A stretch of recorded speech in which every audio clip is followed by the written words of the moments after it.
ಬಂದಿದ್ರೆ ಅವರಿಗೂ ಕೂಡ ಗೌರವ ಸಮರ್ಪಣೆಯನ್ನು ಅರ್ಪಿಸಬೇಕಂತೇಳಿ ನಾನು ಲಕ್ಷ್ಮೀ ತುಪ್ಸಂದರ್ ಅವರು ಬಂದು ಗೌರವ ಸಮರ್ಪಣೆಯನ್ನು ಸಲ್ಲಿಸಬೇಕಂತೇಳಿ ವಿನಂತಿಸ್ಕೊಳ್ತಾ ಇದ್ದೀನಿ. ತಮ್ಮೆಲ್ಲರ ಜೋರಾದ ಚಪ್ಪಾಳೆ ಮೂಲಕ ಈ ಗೌರವ ಸಮರ್ಪಣೆಯನ್ನು ಸಲ್ಲಿಸ್ತಾ ಇದ್ದೀವಿ. ಹಾಗೆ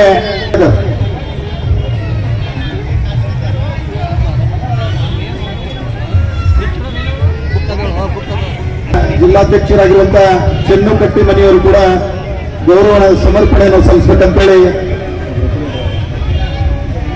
ಅಕ್ಷಯ ಮುಖ್ಯಸ್ಥರಾಗಿರುವಂತಹ ರಮೇಶ್ ಕೌಲ್ಗೆ ಅವರು ಕೂಡ ಗೌರವ ಸಮರ್ಪಣೆಯನ್ನು ಸಲ್ಲಿಸಬೇಕಂತೇಳಿ ನಾನು ಉಮೇಶ್ ದೇರೆ ಅವರು ಬಂದು ಗೌರವ ಸಮರ್ಪಣೆಯನ್ನು ಸಲ್ಲಿಸಬೇಕಂತ ವಿನಂತಿಸ್ತಾ ಇದ್ದೀನಿ. ಉಮೇಶ್ ದೇರೆ ಅವರು ಪ್ರತಿಷ್ಠಾನದ ಬಿಜೆಪಿಯ ಸಮಿತಿಯ ಸದಸ್ಯರಾಗಿರುವಂತಹ ಚಿದಾನಂದ್ ಚರ್ವದಿ ಅವರು ಕೂಡ ಗೌರವ ಸಮರ್ಪಣೆಯನ್ನು ಸಲ್ಲಿಸಬೇಕಂತೇಳಿ ಅಕ್ಷಯ್ ತುಪ್ಸಂದರಲ್ಲಿ ಸಂಶೋಧಕರಾಗಿರುವಂತಹ ಆತ್ಮೀಯರಾಗಿರುವಂತಹ ಕಿರಣ್ ಕಾಳಜಿ ಅವರಿಗೆ ನಾನು ಅಭಿನಂದನೆಗಳನ್ನು ಸಲ್ಲಿಸಿ ಯತ್ನಾಳ್ ಅವರಿಗೆ ಕೂಡ ಈ ಗೌರವ ಸಲ್ಲಿಸ್ತಾ ಇದ್ದೀನಿ. ಯಾಕಂತ ಹೇಳಿದ್ರೆ ಈ ಪುಸ್ತಕದಲ್ಲಿ ವಿಶೇಷವಾಗಿ ಡಾಕ್ಟರ್ ಅಣ್ಣಾಭಾವ್ ಸಾಠೆ ಅವರ ಒಂದು ವಿಶೇಷವಾದಂತ ವಿಚಾರಧಾರೆಗಳನ್ನು ನಮಗೆ ಕನ್ನಡದಲ್ಲಿ ಅವತರಣಿಕೆ ಮಾಡಿರುವಂತಹ ಕಿರಣ್ ಕಾಳೆ ಅವರಿಗೆ ಮತ್ತೊಮ್ಮೆ ನಾನು ಅಭಿನಂದನೆಗಳು ಸಲ್ಲಿಸ್ತಾ ಈ ಪುಸ್ತಕ ಬಿಡುಗಡೆಗಳನ್ನು ಅರ್ಪಿಸ್ತಾ ಇದ್ದೀನಿ. ಇವತ್ತಿನ ಈ ಕಾರ್ಯಕ್ರಮದ ಅಂಗವಾಗಿ ನಿಮ್ಮೆಲ್ಲರ ನೆಚ್ಚಿನ ಯುವ ನಾಯಕರಾಗಿರುವಂತಹ ಬಿಡುಗಡೆ ಆಗ್ತಾ ಇರೋದು ವಿಶೇಷ. ಈ ಹೋರಾಟವು ಉತ್ತರೋತ್ತರವಾಗಿ ಯಶಸ್ವಿಯಾಗಲಿ ಅಂತೇಳಿ ನಾನು ವಿನಂತಿಸಿಕೊಂಡ ಎಲ್ಲ ಗಣ್ಯಮಾನ್ಯರಿಗೆ ಧನ್ಯವಾದಗಳನ್ನು ಅರ್ಪಿಸ್ತಾ ಇದ್ದೀನಿ. ಧನ್ಯವಾದಗಳು. ಅದರ ಜೊತೆಗೆ ಇವತ್ತು ಈ ಕಾರ್ಯಕ್ರಮದಲ್ಲಿ ಉಪಸ್ಥಿತ ರಾಹುಲ್ ಕನ್ನಡದಲ್ಲಿ ನಮಗೆ ನೀಡಿದಂತ ಆತ್ಮೀಯವಾಗಿರುವಂತಹ ಯುವನಾಗಿರುವಂತಹ ಕಿರಣ್ ಕಾಳೆ ಅವರಿಗೆ ವಿಶೇಷವಾದಂತಹ ಈ ಗೌರವ ಸನ್ಮಾನ.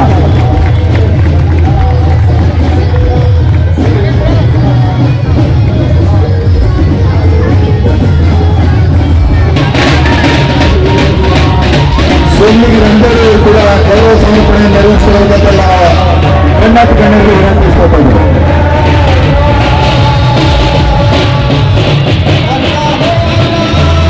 ಗೌರವ ಸಮರ್ಪಣೆಯನ್ನು ನೆರವೇರಿಸಿಕೊಳ್ತಾ ಇದ್ದೀವಿ.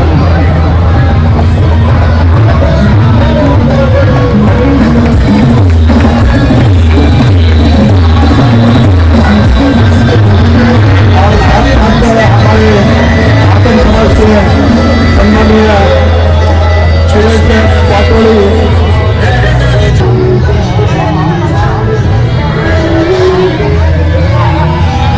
विशेष सम्मान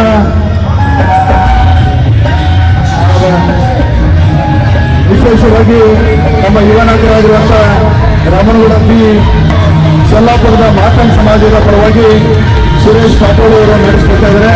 ಅವರಿಗೆ ನಮ್ಮ ಸಮಾಜದ ಈ ಒಂದು ಸಂಘಟನೆ ಪರವಾಗಿ ತುಂಬ ಹೃದಯದ ಸಮರ್ಪಣೆಯನ್ನು ನೆರವೇರಿಸ್ಕೊಳ್ತಾ ಇದ್ದೀವಿ.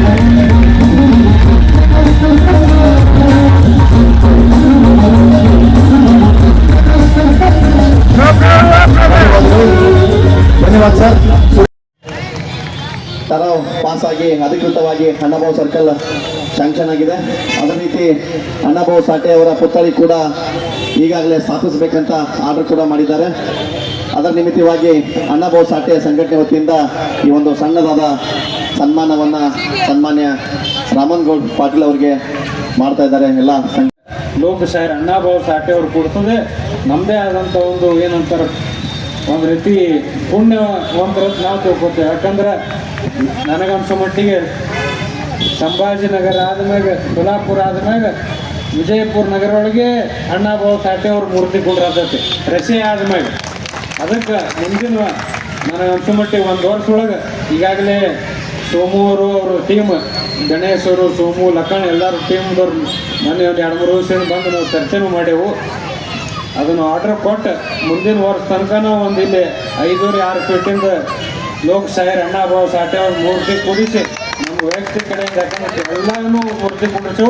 ಇದೊಂದು ಮೂರ್ತಿ ಉಳಿದಿತ್ತು, ಇದನ್ನು ನಾವು ಕುಂಡ್ರಿಸಿ ನಮ್ಮದೇ ಆದಂಥ ಒಂದು ನಾವು ಕೊಡುಗೆ ಕೊಡುವಂಥ ಒಂದು ಸಮಾಜಕ್ಕೆ. ಯಾಕಂದ್ರೆ ಮಾತಂಗ ಸಮಾಜದ ಕೊಡುಗೆ ನಮಗೂ ಭಾಳ ಇದೆ, ನಮ್ಮ ಮೇಲೆ ಆಶ್ರಯ ಭಾಳ ಐತಿ. ಯಾಕಂದ್ರೆ 1994ರಿಂದ ಯಾಕಂದ್ರೆ ನಿಮಗೆ ಗೊತ್ತದ ಬಿಜಾಪುರ ನಗರ ಒಳಗೆ ಎಲ್ಲ ಲೀಡರ್ಗಳು ಎದ್ದು ಕೂತು ಬಿಡ್ತಾರೆ ಇಲೆಕ್ಷನ್ ಬಂದಾಗ.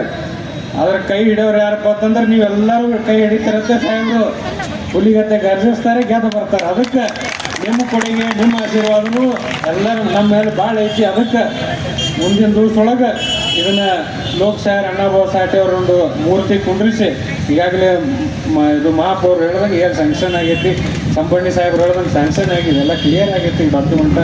ಅದಕ್ಕೆ ಮುಂದಿನ ದಿವಸ ಒಳ್ಳೆ ರೀತಿಯ ಒಂದು ಮೂರ್ತಿ ಕುಂಡ್ರಿಸಿ ಅದಕ್ಕೆ ಮುಂದಿನ ವರ್ಷ ದೊಡ್ಡ ಕಾರ್ಯಕ್ರಮ ಮಾಡಿ ಸಾಹೇಬ್ರು ಅವ್ರು ಮಾತಾಡಿ ಅದೊಂದು ದೊಡ್ಡ ಕಾರ್ಯಕ್ರಮ ಮಾಡೋದು ವ್ಯವಸ್ಥೆ ಮಾಡ್ತೈತಿ. ಸಂದರ್ಭದಲ್ಲಿ ಹೇಳಿ ಭಾಳ ಹೊತ್ತು ಮಾತಾಡಕ್ಕೆ ಹೋಗಲ್ಲ, ಯಾಕಂದ್ರೆ ಪುಲಾವ್ ಕಣಗಾಗೈತಿ. ಮತ್ತು ಕಿರಣ್ ಕಾಳೆಯವರು ಮಾತಾಡೋರು ಅದಾರ.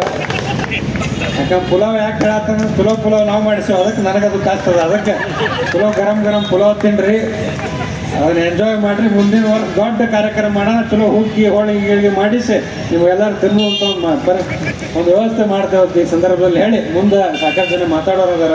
ನಾನು ಒಂದು ಕಡೆ ಹೋಗೋದೈತೆ ಕುತ್ನಾಳಕ್ಕೆ. ಅದಕ್ಕೆ ನಾನು 2 ಮಾತು ಮುಗಿಸ್ತೇನೆ. ಜೈ ಹಿಂದ್, ಜೈ ಕರ್ನಾಟಕ, ಜೈ ಭೀಮ್. ಎಲ್ಲರಿಗೆ ಕ್ರಾಂತಿಕಾರಿ ಜೈ ಭೀಮ್.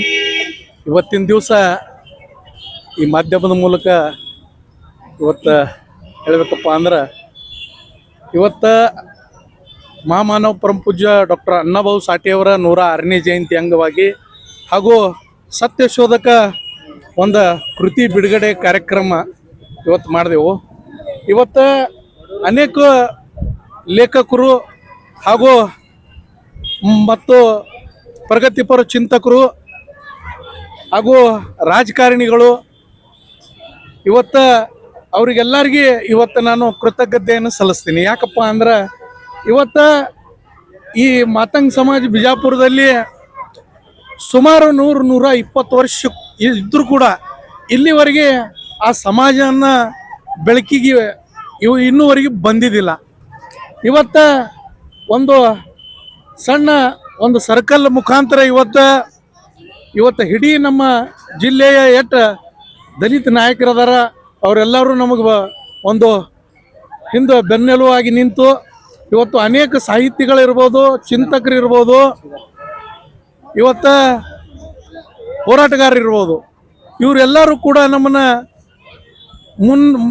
ಮುಂದೆ ನಮಗೆಲ್ಲ ಒಂದು ಮಾರ್ಗದರ್ಶನ ಕೊಟ್ಟು ನಾನು ಏನು ಶಿಕ್ಷಣ ಇಲ್ಲಾರ್ದೇನೆ ಇವತ್ತು ಈ ಕೆಲಸ ಕಾರ್ಯಗಳಲ್ಲಿ ತೊಡಗುವಂಥ ಒಂದು ಕೆಲಸವನ್ನು ಮಾರ್ಗದರ್ಶನ ಮಾಡಿದಂಥ ಎಲ್ಲ ನಮ್ಮ ನಾಯಕರಿಗೂ ಆದ ಕಾರಣ ಇವತ್ತೆಲ್ಲರಿಗೂ ನಾನು ಈ ವೇದಿಕೆ ಮುಖಾಂತರ ಆಗಲಿ ಇವತ್ತು ಈ ಮಾಧ್ಯಮದ ಮುಖಾಂತರ ಆಗಲಿ ಅವರಿಗೆಲ್ಲರಿಗೆ ನಾನು ಕೃತಜ್ಞತೆಯನ್ನು ಸಲ್ಲಿಸ್ತೀನಿ, ಧನ್ಯವಾದಗಳನ್ನು ಹೇಳ್ತೀನಿ.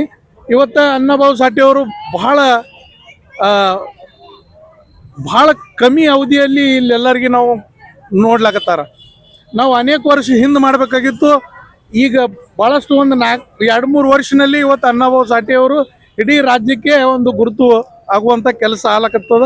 ಆದ ಕಾರಣ ಇಡೀ ನಮ್ಮ ಎಲ್ಲ ಸಮುದಾಯದ ನಾಯಕರು ನಮ್ಮ ಜೊತೆಯಲ್ಲಿ ಇದ್ದಾರೆ. ಆದ ಕಾರಣ ಅವರಿಗೆಲ್ಲರಿಗೆ ಧನ್ಯವಾದ ಹೇಳಿ ನನ್ನ 2 ಮಾತುಗಳನ್ನು ಮುಗಿಸ್ತೀನಿ. ಜೈ ಭೀಮ್, ನಮೋ ಬುದ್ಧಾಯ, ಜೈ ಅಣ್ಣಾಭಾವ ಸಾಠೆ.